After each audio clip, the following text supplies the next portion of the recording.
Namaku Anto, biasa jualan kaos kaki keliling dari pasar ke pasar. Hidup ya sederhana, yang penting dapur ngebul. Suatu hari, aku lagi duduk santai di warung kopi pinggir jalan pas malam Jumat, tiba-tiba ada kakek-kakek datang, pakai baju lurik dan ikat kepala batik. Nak, besok pagi ada pasar kaget di desa Watu Ireng. Lapaknya banyak, pengunjungnya rame, rezekimu bakal lancar, katanya sambil senyum aneh. Awalnya aku ragu, soalnya aku belum pernah dengar ada desa itu. Tapi si kakek langsung ngasih selebaran jadwal buka lapak dan peta jalan menuju desa tersebut. Anehnya lagi, waktu aku nengok ke belakang buat manggil temen, si kakek udah ngilang entah kemana. Besok paginya, aku bawa motor bebek dan karung berisi dagangan. Jalan ke desa Watu Ireng itu sepi, kayak jarang dilewatin orang. Pas sampai desa itu adem banget, bersih, rapi, dan banyak orang berjualan, tapi semua penjual dan pengunjung mukanya pucet. Kayak orang capek banget, tapi tetap senyum. Aku buka lapak di dekat pohon besar.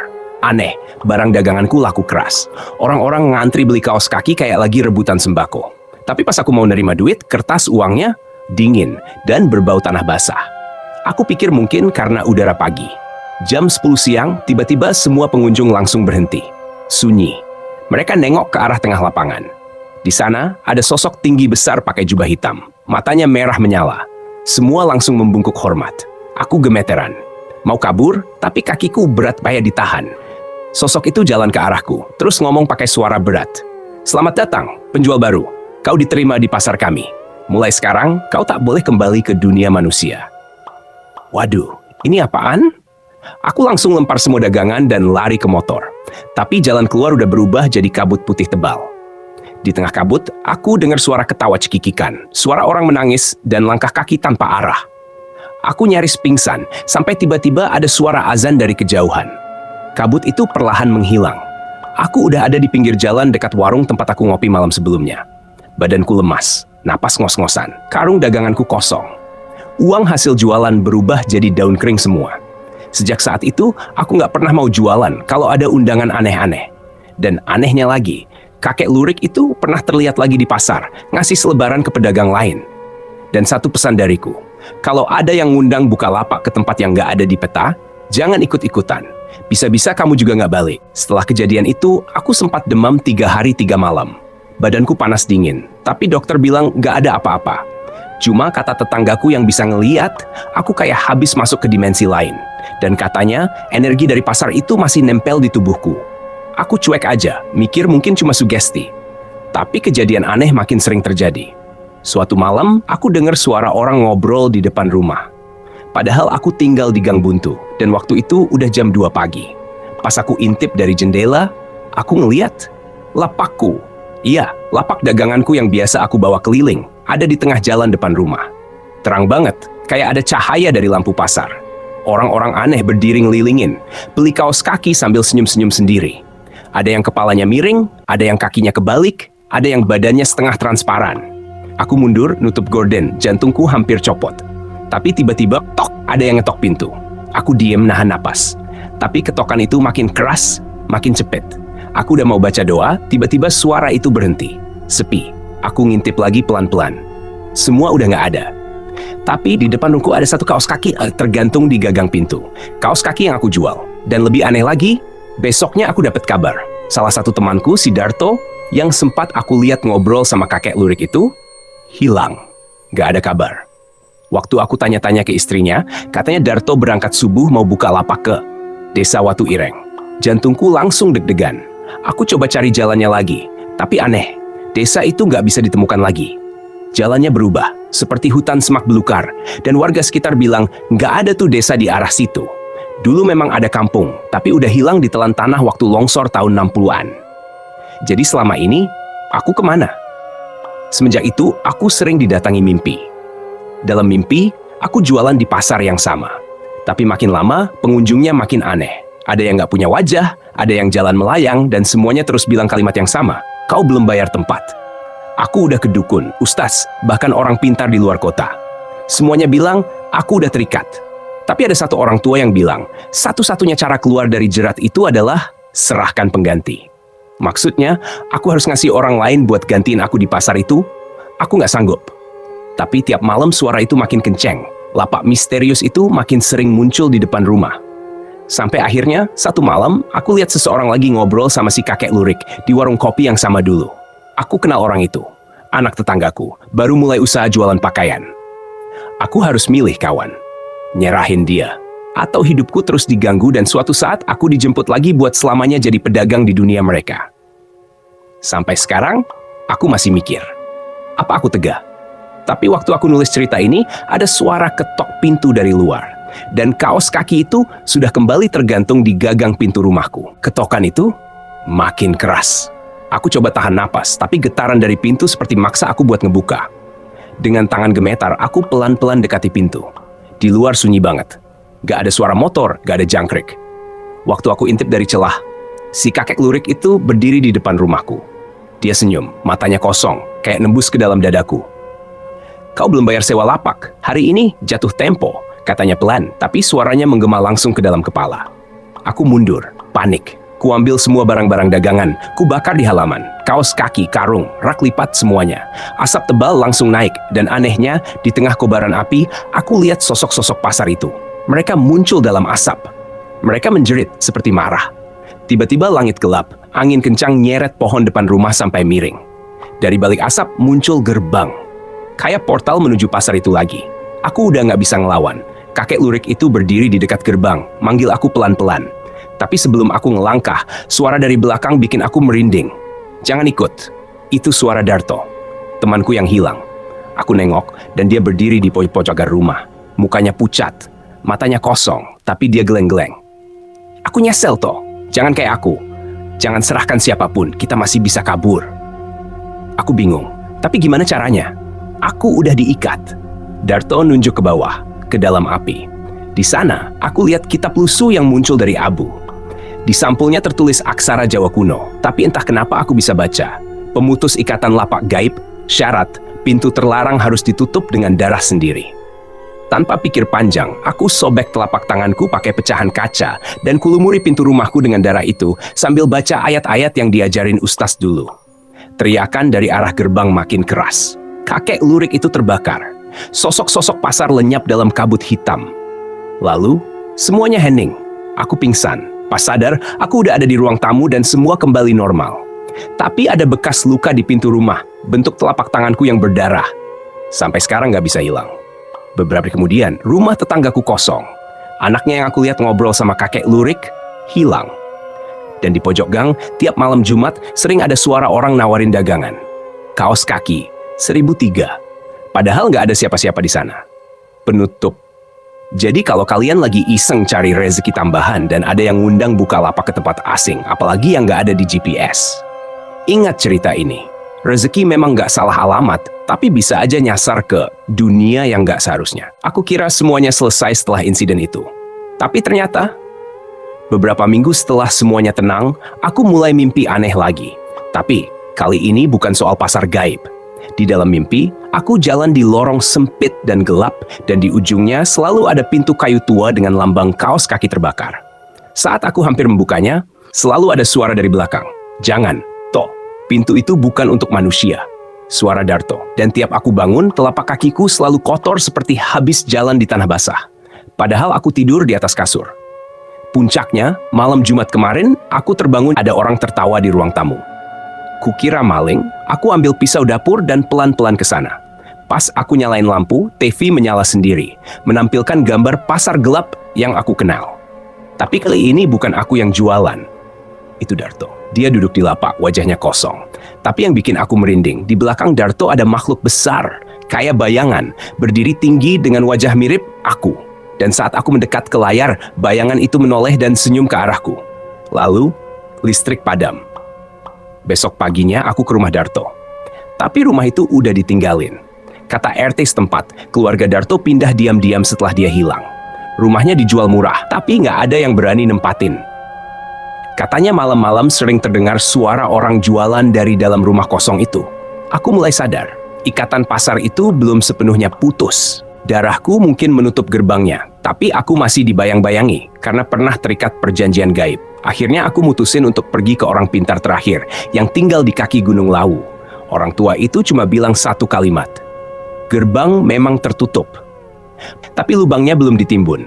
Kalau kau gak menutup lubang itu, generasi setelahmu akan terus dipanggil. Aku kaget.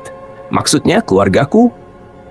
Dia cuma kasih aku satu benda, cermin tua dan sebotol minyak berwarna merah gelap. Kalau kamu lihat bayanganmu tersenyum sendiri, itu tandanya waktunya sudah dekat. Dan malam ini, saat aku selesai mandi, aku ngelihat ke kaca. Bayanganku senyum, padahal wajahku tegang. Aku jatuh terduduk. Minyak merah itu sudah kupersiapkan. Cermin tua itu sudah kuletakkan di depan pintu. Karena aku tahu, malam ini pasar itu akan buka lagi. Tapi kali ini, aku tidak akan lari. Aku akan masuk. Malam itu, suasana rumah mendadak berubah. Angin masuk lewat jendela yang lupa kututup, membawa bau anyir yang familiar. Bau pasar itu. Minyak merah dari orang tua di kaki Gunung Lawu sudah kutuangkan membentuk lingkaran di depan cermin tua. Sejenak aku ragu. Tapi saat bayanganku di cermin kembali tersenyum tanpa aku ikut tersenyum, aku tahu. Gerbang sudah terbuka. Dari dalam cermin, kabut mulai keluar. Lembut, dingin, tapi terasa seperti tangan yang menuntun. Aku melangkah ke depan. Dan begitu kaki menyentuh lingkaran minyak, cermin itu berubah jadi air. Aku lompat masuk, gelap, dingin. Aku jatuh di tengah pasar yang dulu pernah kutinggalkan. Tapi kali ini berbeda. Lapak-lapak rusak, barang-barang berserakan. Tidak ada pembeli, hanya penjual yang duduk diam, matanya kosong. Di tengah pasar berdiri sebuah lapak besar berbentuk seperti panggung dengan tulisan menyala di atasnya. Lapak terakhir, pemilik wajib mengorbankan diri atau orang terdekat. Dan di sana, tapi wajahnya udah bukan manusia. Mulutnya sobek sampai pipi, matanya merah penuh urat tapi dia senyum. Akhirnya kau datang, toh? Sekarang giliranmu jaga pasar ini, katanya sambil nyodorin kunci lapak. Aku mundur. Enggak, aku mau nutup ini semua.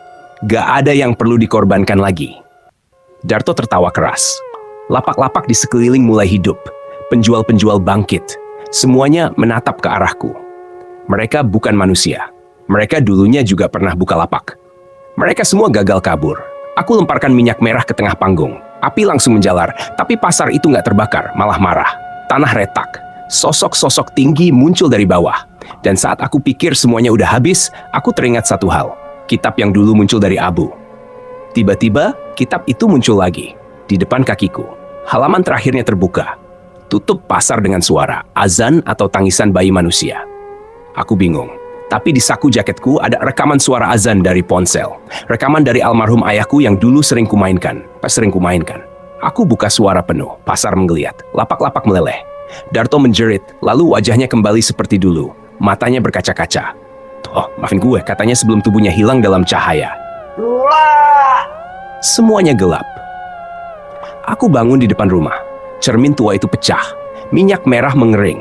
Tapi anehnya, bekas luka bakar di tanganku masih ada. Bentuknya seperti gambar lapak. Dan sejak hari itu, gak pernah ada lagi mimpi tentang pasar. Tapi aku tahu, pasar itu belum benar-benar hilang. Cuma tertidur.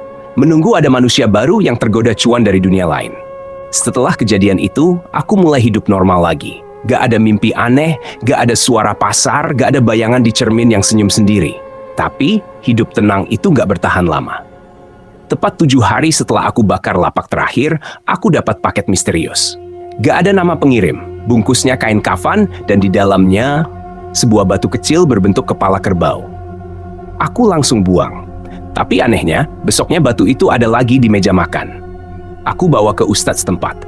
Beliau cuma bilang satu hal, itu lambang kepemilikan. Artinya kamu masih diakui sebagai pemilik wilayah pasar itu. Aku panik. Aku udah nutup gerbangnya kan? Tapi beliau menjelaskan, gerbangnya emang tertutup, tapi bukan berarti tanggung jawabnya hilang. Sejak itu, hal-hal aneh mulai muncul. Toko-toko di sekitar rumahku tutup karena barang dagangan selalu berkurang sendiri tengah malam. Kamera CCTV cuma nampilin sosok hitam berkepala kerbau jalan pelan-pelan sambil bawa kantong plastik. Dan yang lebih mengerikan, anakku yang baru lahir nangis tiap jam 2:30 pagi sambil menatap ke sudut ruangan dan ngomong, "Pak, ada yang ngajak dagang." Usianya belum bisa ngomong. Aku sadar, pasar itu mungkin udah terbakar, tapi roh-roh dagangnya belum musnah. Mereka cari pemilik baru. Malam itu, aku duduk sendiri di ruang tamu. Batu kepala kerbau itu sekarang kupasang di dalam toples kaca, ditutup rapat. Tapi tiap malam toplesnya berembun dari dalam. Suara bisik-bisik mulai sering terdengar. Lapak dibuka kembali. Aku coba lawan. Tiap malam aku putar azan keras-keras. Tapi entah kenapa, aku nggak bisa tidur. Rasanya kayak dijaga. Sampai akhirnya aku mimpi lagi. Dalam mimpi itu, aku berada di pasar yang baru. Tapi bukan di dunia itu, bukan dunia yang kemarin. Ini lebih luas, lebih gelap. Dan satu-satunya lapak yang menyala terang adalah lapakku sendiri. Di sana, Darto berdiri dengan wajah tenang. Kau pikir selesai toh? Kau salah.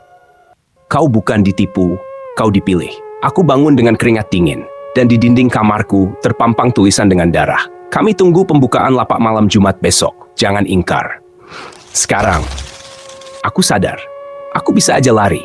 Tapi kalau aku kabur, mereka bakal ambil sesuatu yang lebih berharga. Keluargaku. Jadi malam Jumat nanti, aku akan datang. Tapi bukan buat buka lapak.